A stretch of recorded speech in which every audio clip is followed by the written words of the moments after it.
और अब खबरें तफसील से। महाराष्ट्र के साबिक वजीर आला देवेंद्र फडणवीस ने शरद पवार पर तनकीद करते हुए कहा कि वो मंदिर मस्जिद करके अपनी सियासी दुकान चमकाने में मसरूफ है। फडणवीस ने वजीर आला उद्धव ठाकरे का सीएए और एनपीआर की हिमायत करने पर शुक्रिया भी अदा किया। ख्याल है कि हाल ही में शरद पवार ने कहा था कि अगर मंदिर की तामीर के लिए ट्रस्ट बनाया जा सकता है तो मस्जिद के लिए क्यों नहीं। रिजोल्यूशन लाने की आवश्यकता पड़ेगी तो लाएंगे, लेकिन अगर सरकार कोई ऐसा रिजोल्यूशन लाएगी उसके समर्थन में, उद्धव जी अगर कोई ऐसा रिजोल्यूशन लाएंगे तो हम उसको सपोर्ट करेंगे। अर्बन माओवादी है, इनके बारे में जो इन्वेस्टिगेशन चल रहा था उसमें केंद्र सरकार ने उसको एनआईए को देने का निर्णय किया और राज्य के गृह मंत्री और एनसीपी उसका विरोध कर रही थी। बावजूद उसके राज्य सरकार ने उसको एनआईए को देने के लिए हामी भरी, इसका मैं स्वागत करता हूं। और दूसरा, सीएए और एनपीआर, इसको जो समर्थन राज्य के मुख्यमंत्री ने दिया है मैं उसका भी स्वागत करता हूं।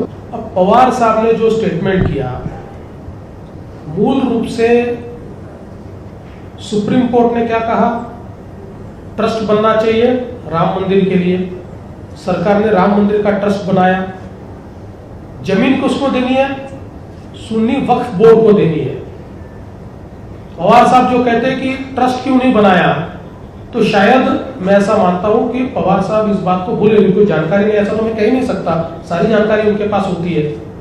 वो ये भूल गए कि मुस्लिम समाज के जो धार्मिक स्थल होते हैं वो किसी ट्रस्ट में नहीं होते, वो वक्फ में होते हैं। उसके लिए ट्रस्ट नहीं तैयार हो सकता है, वक्फ के अंतर्गत उसको देना पड़ता है। और जो जमीन दी जानी है वो सुन्नी वक्फ बोर्ड को दी जानी है, इसलिए केंद्र सरकार उसके लिए ट्रस्ट तैयार करने का कोई सवाल ही पैदा नहीं होता। सुप्रीम कोर्ट के आदेश के अनुसार ये हुआ है। तो मुझे लगता है कि वोट की ऐसी राजनीति चल रही है कि जिसमें सुप्रीम कोर्ट के आदेश को भी अनदेखा किया जा रहा है, देश के ऊपर आक्रमण करने वालों को भी जिस प्रकार से नवाजा जा रहा है, मुझे ऐसा लगता है कि इस प्रकार से अगर वोट के लिए गलत चीजें कही जाएगी या लांगुल चालन किया जाएगा, तुष्टीकरण किया जाएगा, तो सहज रूप से इस देश में एक रिएक्शन तैयार होगी। शाहीन बाग धरने के ताल्लुक से वजाहत हबीबुल्लाह ने सुप्रीम कोर्ट में हलफनामा दाखिल किया है। उन्होंने शाहीन बाग के एहतजाज को पुरअमन बताया। उन्होंने हलफनामे में जिक्र किया कि पुलिस ने शाहीन बाग के करीब गैर जरूरी नाकाबंदी की है, जिसकी वजह से लोगों को काफी मुश्किलात का सामना है। अगर इन नाकाबंदियों को हटा दिया जाए तो हालात मामूल पर आ सकते हैं। वहीं वजाहत हबीबुल्लाह ने कहा कि शहरियत कानून, एनपीआर और एनआरसी के खिलाफ एहतजाज कर रहे मुजाहिरीन से हुकूमत को बातचीत करनी चाहिए। आपको बता दें कि शाहीन बाग में खवातीन का धरना दस्तरख्वां 70 दिनों से जारी है। 4 दिनों तक सुप्रीम कोर्ट की जानिब से मुज़ाकरातकार मुजाहिरीन से बातचीत कर रहे हैं, लेकिन खातिर ख्वाह नतीजा सामने नहीं आया। आपको बता दें कि कल मुसालतकार साधना रामचंद्रन शाहीन बाग तन्हा गई थी और उन्होंने मुजाहिरीन से बातचीत की, जिसके बाद मुजाहिरीन ने 7 शर्तें रखी थीं, जिनमें सिक्योरिटी को यकीनी बनाना, हिरासत में लिए गए लोगों को छोड़ना और एनपीआर पर रोक लगाना शामिल था।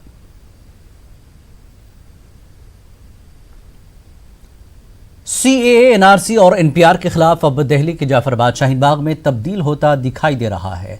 जाफराबाद मेट्रो स्टेशन के करीब खवातीन का बड़े पैमाने पर एहतजाज जारी है। देर रात अफरा तफरी का माहौल पैदा हुआ था। पुलिस ने जबरदस्ती खवातीन को हटाने की कोशिश की, लेकिन खवातीन धरने पर बैठ गईं। बड़ी तादाद में सिक्योरिटी जवान तैनात किए गए हैं और हालात पर नजर रखी जा रही है।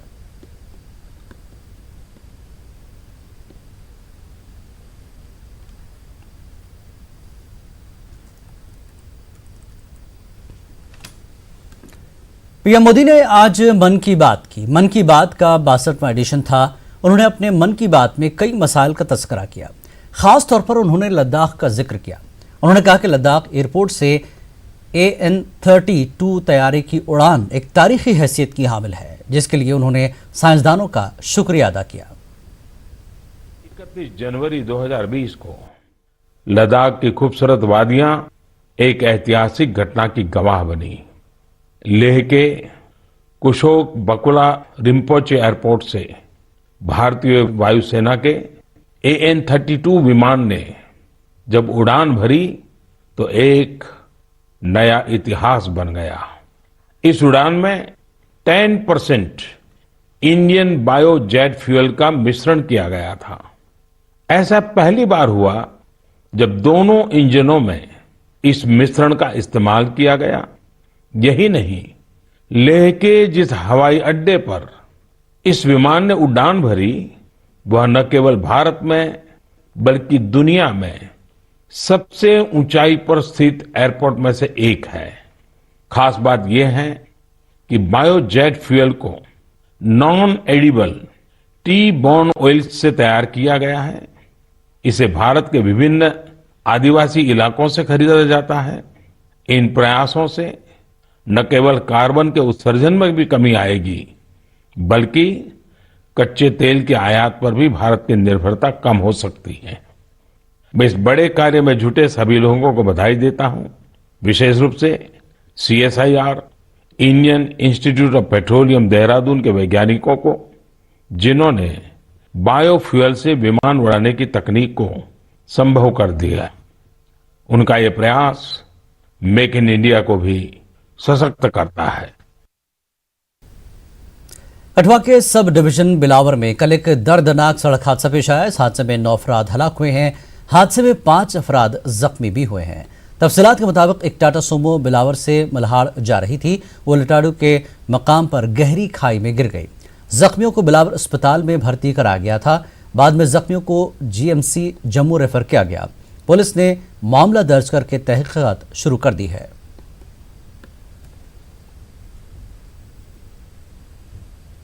पाकिस्तान LOC पर सीजफायर मुआहदे की बदस्तूर खिलाफ वर्जी कर रहा है। फौज भी पाकिस्तान की इश्तियाल अंगेजी का मुंह तोड़ जवाब दे रही है।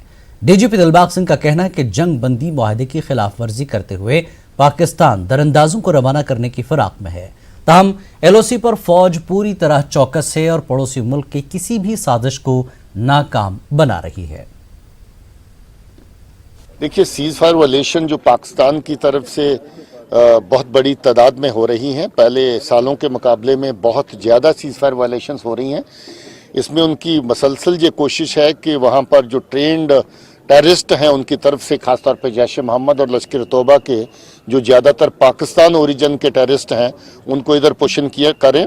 तो इसका मतलब है कि अभी भी पाकिस्तान की तरफ से इस तरह की नापाक हरकतें, नापाक जो इरादे उनके अभी भी सामने नजर आ रहे हैं। एक कोशिश हमारी है कि बॉर्डर के ऊपर जो हमारी सिक्योरिटी की ग्रिड है उसको भी मजबूत रखें और हिंटरलैंड में भी सिक्योरिटी। जम्मू कश्मीर में VPN के इस्तेमाल पर एक सवाल का जवाब देते हुए DGP ने कहा कि VPN का गलत इस्तेमाल करने वालों के खिलाफ पुलिस कार्रवाई कर रही है।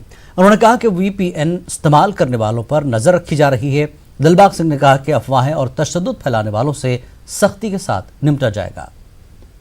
आने के बाद जो है काफी मिसयूज सोशल मीडिया हो रहा है, काफी लोगों को पकड़ा गया है। देखिए, जो मिसयूज करेगा उसको तो उसके लिए कानूनी कार्रवाई उसके खिलाफ की जाएगी। जहां जहां भी ऐसी चीज नोटिस में आई है हमने सख्त नोटिस लिया है और उस पर कोई रियायत किस तरह की नहीं है, उसमें सख्त कानूनी कार्रवाई की जाएगी।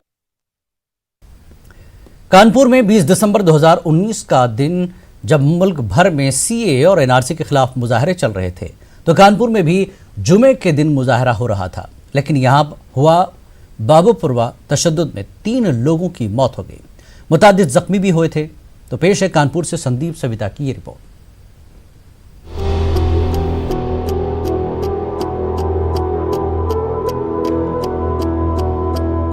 कानपुर के बाबूपुरवा में तशद्दुद हुए भले ही 2 महीने हो गए हों, लेकिन जिनके घर के चिराग बुझ गए हैं उनका दिल आज भी रो रहा है और जख्मी अफराद के जख्म भले ही भर रहे हों लेकिन उनकी दर्द भरी यादें आज भी ताज़ा हैं। वहाँ बहुत भीड़ लगी हुई थी और थोड़ी दूर पे पुलिस भी खड़ी हुई थी, तो मैंने सोचा थोड़ा किनारे से होके चला जाऊं। तो बस जैसे ही थोड़ा आगे बढ़े एक पुलिस वाला सामने आ गया और उसने मुझ पे गोली मार दी और अचानक गोलियां भी चलने लगी। मेरे घर के हालात थोड़ा ठीक नहीं है क्योंकि रोज़मर्रा कमाने वाले आदमी हम, कुछ वो भी कमा लेता कुछ हम भी कमा लेते, इससे घर चल जाता मेरा। तो उस दिन भी यही हुआ कि वो इलाज वो जा रहा था पढ़ाने बच्चों को, तो वहाँ हमने मना भी किया कि ना जा बेटा, जो है सही नहीं माहौल। कहने लगा नहीं पापा जाना है मुझे, बच्चों को पढ़ाना है। तो वहाँ गया 4 रात पास, और वहाँ तमाम जरा के मैटर हो रहे थे, भीड़ भाड़ लगी थी, तो वो सोचा निकल जाए, और वहाँ उसके साथ ये हादसा हो गया। बाबूपुरवा इलाके की तस्वीर खुद ब खुद बयां कर रही है कि 20 तारीख को क्या मंजर रहा होगा। बाजारों की दुकानों में उसके सबूत आज भी मौजूद हैं। गोलियों के निशान वहां साफ तौर से देखे जा सकते हैं। हालांकि इस मामले पर एक तरफ एसआईटी की जांच जारी है, कई गिरफ्तारियां हुई हैं, तो वहीं दूसरी तरफ कानपुर सीएमएम कोर्ट में पुलिस की कार्रवाई के खिलाफ एक एफआईआर के लिए अर्जी भी दाखिल की गई है। मुतासिरीन के वकील ने मुतासिरों के लिए हुकूमत से मुआवजे का भी मुतालबा किया है। लड़का काम कर रहा था और जब भगदड़ होने लगी तो भागा वहाँ से। जब भागा तो सड़क नहीं क्रॉस कर पाया तो उमर ने गोली मार दी उसकी। अब वो फिर अस्पताल ले गए, वहाँ भर्ती कराया, मिलने नहीं दिया, हमारे बच्चे से नहीं मिलने दिया। हम बच्चे के मुंह में एक बूंद पानी भी नहीं डाल सके। इसमें नाहक बेकसूर जो लड़के थे, रईस, सैफ और आफ्ताब, हलाक हो गए। और उन्होंने खुद अपने बयानात को दिया और उन्होंने डॉक्टर से भी कहा, पुलिस से भी कहा कि हमारे बयान दर्ज कर लिए जाए कि पुलिस ने मुझे गोली मारी, लेकिन कोई बयान दर्ज नहीं किए गए, जिसके बाबत पीड़ितों की तरफ से मैंने मुकदमे की पैरवी की। बुरे हालात है, किस तरीके से ज़िंदगी जीएंगे, इसलिए गवर्नमेंट को ये सोचना चाहिए कि उसको मुतालबा करके उनको सही कंपनसेशन दे और जो दोषी है पुलिस जन उनके खिलाफ कार्रवाई करे। 20 दिसंबर को कानपुर में सीएए के प्रदर्शन के दौरान हिंसा हुई, जिसमें 3 लोगों की मौत हो गई और कई घायल हो गए।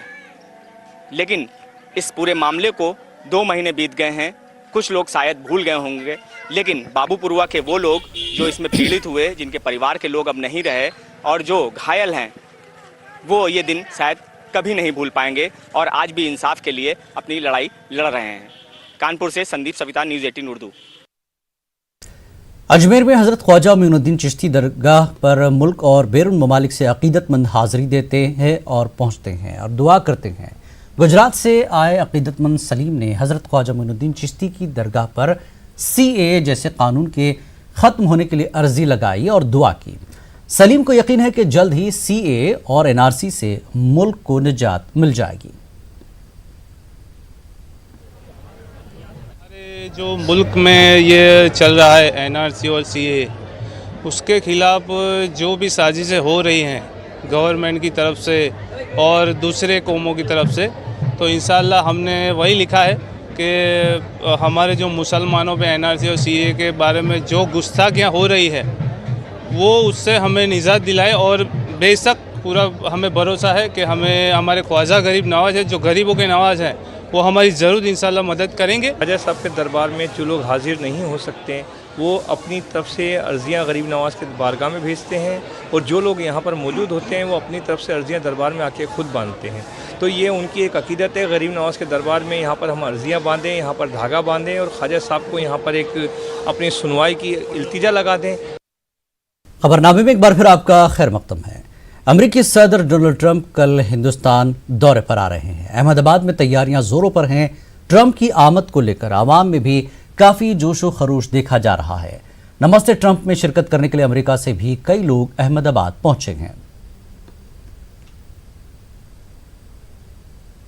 मेरा नाम राहुल वालिया है, मैं न्यू जर्सी यूएसए से आया हूं। हम गुजरात इसलिए आए हैं नमस्ते ट्रंप का एक्सपीरियंस करने। हम हाउडी मोडी इवेंट में भी गए थे, वहाँ पे 50-60 हज़ार की संख्या से लोग थे, सारे इंडियन अमेरिकन्स थे वहाँ पे। यहाँ पे ज़्यादा लोग होंगे, यहाँ का एक्सपीरियंस डिफरेंट होगा और हम ये विटनेस करने आए हैं कि इतिहास में पहली बार ऐसा हुआ है कि 2 सबसे बड़े वर्ल्ड के जो लीडर्स हैं वो एक साथ 5 महीने के अंदर अंदर एक बार फिर इतने बड़े मंच पे एक साथ आ रहे हैं, किसी कॉन्फ्रेंस या पॉलिसी के लिए नहीं पर जन समाज के लिए।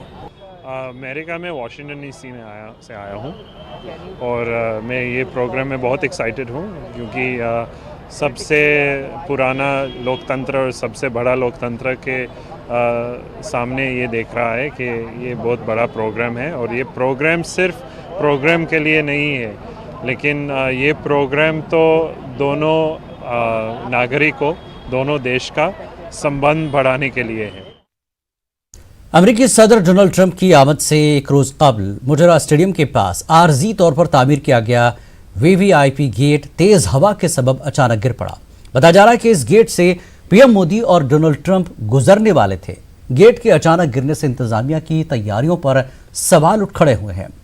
खुशकिस्मती से इस हादसे में कोई जख्मी नहीं हुआ। अमेरिका के राष्ट्रपति डोनाल्ड ट्रंप और भारत के प्रधानमंत्री नरेंद्र मोदी के आगमन के एक दिन पहले ही जो वीवीआईपी गेट है मोटेरा स्टेडियम का, वहां पे जो गेट बनवाया गया था, वो गेट आज वैली अर्ली जो मॉर्निंग थी तब ये जो गेट है वो धराशायी हुआ था। अब दृश्य में भी देख रहे हैं कि जो गेट था उसको थोड़े दिन पहले ही बनाया गया था। ये जो गेट है वहाँ से डोनाल्ड ट्रंप और नरेंद्र मोदी का आगमन होने वाला था, उसके बिल्कुल एक दिन पहले ही ये घटना बनी है, ये हादसा बना है। दूसरी तरफ बात की जाए तो ये जो गेट है वो भारी पवन के कारण से धराशायी हुआ था, ऐसा यहाँ पे जो मौजूद लोग थे उन लोगों का कहना है। हालांकि ये जो गेट है वो गेट को अभी रिपेयर किया जाएगा और फिर से ये खड़ा किया जाएगा। और दूसरी तरफ बात की जाए तो कल ये जो दोनों जो प्रधानमंत्री और डोनाल्ड ट्रंप जो आने वाले हैं उसके एक दिन पहले ये घटना बनी है, तो उसके लिए अधिकारी में दौड़धाम मची है और ये पूरी तरीके से इसको बनाने की कामगिरी अभी शुरू की जाएगी। कैमरामैन सागर अबारी के साथ धर्मेश शुक्रिया, न्यूज़ 18 अहमदाबाद। कल अमेरिकी सदर ताज नगरी आगरा आ रहे हैं। ताज नगरी को पूरी तरह से सजाया गया है। उनके इस्तकबाल के लिए जगह जगह होर्डिंग्स लगाई गई हैं। क्या कहती हैं ये होर्डिंग्स, इसका जायजा लिया हमारे नुमाइंदे हिमांशु त्रिपाठी ने। अमेरिका के राष्ट्रपति डोनाल्ड ट्रंप और उनकी पत्नी 24 फरवरी को आगरा आकर के ताजमहल का दीदार करेंगे, तो ट्रंप के स्वागत में बेकरार है ताज नगरी। और आगरा में आप देख सकते हैं कि किस तरह से साज सज्जा की जा रही है। तरह तरह के फूल यहाँ लगाए जा रहे हैं फुटपाथ पर। फुटपाथ का पूरा इलाका फूलों से सजाया जा रहा है ताकि ट्रंप जब इस माल रोड से गुजरते हुए जाएं ताजमहल तो उन्हें सुखद अनुभूत हो। इसके अलावा यहाँ तमाम होल्डिंग भी लगाई गई है और उन होल्डिंगों के जरिए ट्रंप का वेलकम किया गया है। इस होल्डिंग में आप देख सकते हैं कि पीएम मोदी और डोनाल्ड ट्रंप की तस्वीर है और welcome on behalf of 230 million people of Uttar Pradesh, यानी उत्तर प्रदेश की तरफ से योगी आदित्यनाथ जो यहाँ के सीएम हैं उन्होंने स्वागत किया है ट्रंप का।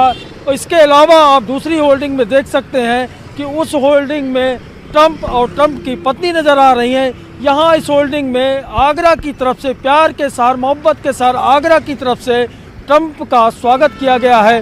तो इसी तरह से पूरे शहर में हजारों होल्डिंग लगाई गई है और इन होल्डिंगों में अलग अलग जो यूपी के प्रमुख शहर हैं, पवित्र शहर हैं, उनकी तरफ से, चाहे वाराणसी की बात करें, चाहे श्री राम जन्मभूमि की बात करें, तो श्री राम जन्म स्थान की तरफ से स्वागत किया गया है ट्रंप का। वाराणसी की तरफ से स्वागत किया गया है ट्रंप का। कृष्ण जन्म स्थान की तरफ से स्वागत किया गया है ट्रंप का। तो सभी प्रमुख शहरों की तरफ से ट्रंप का स्वागत किया गया है और पूरे उत्तर प्रदेश की तरफ से होल्डिंगों में ट्रंप का स्वागत करते सीएम योगी आदित्यनाथ नजर आ रहे हैं। उम्मीद है कि सीएम योगी भी ट्रंप के स्वागत में ताजनगरी में मौजूद रहेंगे। कैमरामैन मनोज साई के साथ हिमांशु त्रिपाठी, न्यूज़ 18 आगरा। अमेरिका से सदर डोनाल्ड ट्रंप के दौरे हिंदुस्तान में ताजमहल का मुशाहदा भी शामिल है। ये हमारे मुल्क की रिवायत रही है कि मेहमान सरबराहान के दौरे हिंदुस्तान पर दुनिया के अजायबात में सबसे खूबसूरत अजूबा ताजमहल की सैर करवाई जाती है। हैदराबाद से ताल्लुक़ रखने वाले माहिर आसार कदीमा M.A. क़य्यूम ने अहम तरीन मेहमानों को बतौर रिवायत ताज का नज़ारा करवाने की अहमियत पर रोशनी डाली। पेश है M.A. क़य्यूम से अनीस बातचीत। ताजमहल की क्या अहमियत है, ख़ास तौर पर जो मगरबी ममालिक के जो सयाह होते हैं वो तो आते हैं और नज़ारा करते हैं, लेकिन जो सरबराहान मुमलिकत होते हैं उन्हें क्यों नज़ारा किया जाता है, क्या अहमियत है ताज की? ताजमहल का शुमार दुनिया के अहम अजायबात में सर फहरिस्त ताजमहल आता है। इसलिए हर एक की ख्वाहिश ये होती है कि ताजमहल का नज़ारा ज़रूर करें जब भी हिंदुस्तान वो आएँ।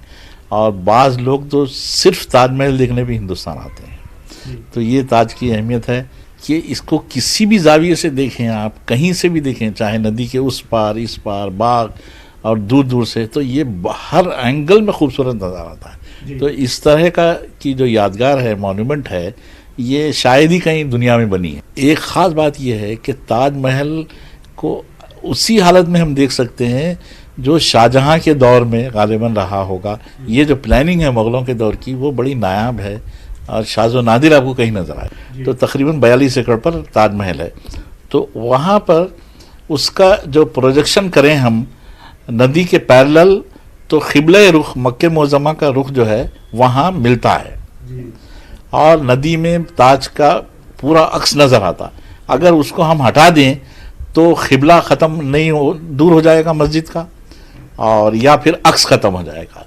तो अब जो बात है, मुनफरिद बात है, दुनिया का जो मॉन्यूमेंट नंबर 1 है, ये तमाम खुसूसियत से महरूम हो जाता था। तो वो मुग़लों की बड़ी कामयाबी है कि उन्होंने एक ऐसी साइट दरियाफ्त की जो क़िबला भी कायम रहे और अजीम प्रोजेक्ट भी जो है हमेशा बाकी रहे। लेकिन ये ताजमहल को ही क्यों जो है अजूबा कहा जाता है, क्या इसमें ख़ास बात है? इसमें ख़ास बात यह है कि यहाँ पर छोटी से छोटी चीज़ का ख्याल रखा है। जैसे जब ये ताज डिज़ाइन हुआ तो उससे पहले की जो मॉन्यूमेंट्स बने थे, जो मकबरे बने थे, वो उसमें मार्बल इस तरह यूज़ नहीं हुआ जैसा ताज में फ्लोर टू कलश, यानी पूरा जो है वाइट ये आपके क्या संगमरमर इस्तेमाल हुआ। फिर उस पर जो पच्चीकारी का जो काम है, परचीनकारी, पच्चीकारी, पीटर डूरा इंग्लिश में बोलते हैं, कि उसको वो इनग्रेव करके हीरे जवाहरात जो भरे जाते हैं, ये पहली मर्तबा बड़े स्केल पर हुआ। तो वो हीरे जवाहरात भरना और सफ़ेद बैकग्राउंड में ऐसे हीरे जवाहरात की चमक, ये तमाम चीज़ें आपको दूसरी जगह नहीं मिलेगी। दूसरी जगह जो है वो जो पत्थर का रंग ही खाकी होता है या दूसरे ब्लैक होता है, कुछ अलग अलग हैं। तो उसमें जो है ये खासियत वहाँ ख्याल नहीं रखा गया आर्किटेक्ट ने। लेकिन यहाँ पर ख़ास तौर पे वो शाहजहाँ का नफीस टेस्ट था कि उन्होंने हर चीज़ अपनी, जैसे उन्होंने तख्त बनाया तो तख्त ताऊस, और वैसे 7 तख्त थे। और शाहजहाँबाद जो आपके किला है और उसमें फिर शहर है, वो भी बड़ा देखने का है शाहजहाँ। तो शाहजहाँ का taste, he was a great builder. और उसके बागात देखेंगे आप कश्मीर में अपने, तो वहाँ भी बड़ी ख़ास चीज़ें मिलेगी। तो शाहजहाँ के जितने काम हैं, जहाँ कहीं उम्दा मस्जिदें बनी है, मोती मस्जिद है, वो तमाम चीज़ों में जो है इनफरादियत है। तो इसमें ख़ास तौर पे चूँकि अपनी बेगम से बहुत मोहब्बत करता था, तो वो चाहता था कि ये इमॉर्टल हो जाए, यानी वो मोहब्बत लाजवाल हो जाए। अब एक सवाल ये उठता कि भाई Taj was not build in any other country. तो उसकी वजह ये है कि हिंदुस्तान की जो फ़िज़ा रही है हमेशा से, वो जो एकता है और तमाम चीज़ें बैकग्राउंड वगैरह, वो बड़ी मुनासिब रही है। तो उसको मुग़लों ने बड़े अच्छे सलीक़े से जो है उसको इस्तेमाल किया। वो हिंदुस्तान की हम आहंगी, रवादारी, ये सब चीज़ें मिलेंगी, इसको आर्किटेक्चर में मिलेगी। आपका बोलना है वो सब जो हमारे जो रिवायात हैं वो आर्किटेक्चर के ज़रिए ज़ाहिर हुई हैं, आर्किटेक्चर के ज़रिए ज़ाहिर होते हैं, और उसको हम बरकरार रखना चाहिए, मेंटेन करना चाहिए, जितना महसूस हो सके वो है। अब जैसे एक अमेरिकन रिसर्च स्कॉलर का ये ख्याल रहा है कि अंजीर के पौधे बाग में जब लगाए जाते थे मुग़लों के ज़माने में, तो अंजीर के पौधों को एज ए रिफ्लेक्टर इस्तेमाल किया गया, और पत्तों को चांदनी वो उस पर पड़ती और वो डोम जो है मुनव्वर होता। तो मशरिक़ से मगरिब चांद और मगरिब से मशरिक़, तो ये उस वक्त जो है बाग में ये पौधे। तो अमेरिकन रिसर्च स्कॉलर का बहुत बड़ा कंट्रीब्यूशन है, ना सिर्फ अमेरिकन बल्कि और कई ममालिक के लोग भी मुसलसिल रिसर्च कर रहे हैं और कर भी रहे हैं। आपके बोलने का मतलब है सिर्फ पत्थर ही नहीं बल्कि पौधे भी जो है उसकी खूबसूरती में इजाफा करने के लिए लगाए जाते थे। शाहजहाँ का फरमान था और कई ऐसी चीज़ें थे कि जो है उसको इम्प्लीमेंट किया गया है, और आज भी वो बरकरार है। लोगों की दिलचस्पी बरकरार है, हिस्टोरियंस की, स्कॉलर्स की, आर्किटेक्ट्स की, कि अभी भी रिसर्च होता ही चला जा रहा है। सर बेहद शुक्रिया, आपने हमसे बात की। बात कर रहे थे एम क़य्यूम साहब से, जो आर्कियोलॉजिस्ट हैं, मुहक़्क़िक़ हैं और तारीख़दां हैं। वो हमें बता रहे थे कि ताजमहल की ऐसी क्या अहमियत है, उसकी क्या ऐसी जो है उसमें बात है जिसको देखने के लिए ना सिर्फ दूर दराज से लोग आते हैं, मुख्तलिफ़ ममालिक से लोग आते हैं, बल्कि सरबराहान मुमलिकत भी वो जो है ख़ास तौर पर हिंदुस्तान को जब भी आते हैं वो ताजमहल देखने की ख्वाहिश करते हैं। कैमरामैन एडविन के साथ अनीसुर रहमान, न्यूज़ 18 हैदराबाद। तुर्क ईरान सरहद इलाके में जलजले के झटके महसूस किए गए हैं। यूरोपियन मीडिएटर जलजलाती मरकज़ के मुताबिक रिएक्टर स्केल पर जलजले की शिद्दत 5.7 थी और यह ज़मीन में 5 किलोमीटर की गहराई में आया। फिलहाल इस जलजले के नतीजे में किसी जानी या माली नुकसान की इत्तला नहीं है। एक ईरानी हुकूमती अहदेदार के मुताबिक जलजले की वजह से किसी मुमकिन नुकसान का जायजा लेने के लिए टीमें मुतासरा इलाके में भेजी जा चुकी हैं।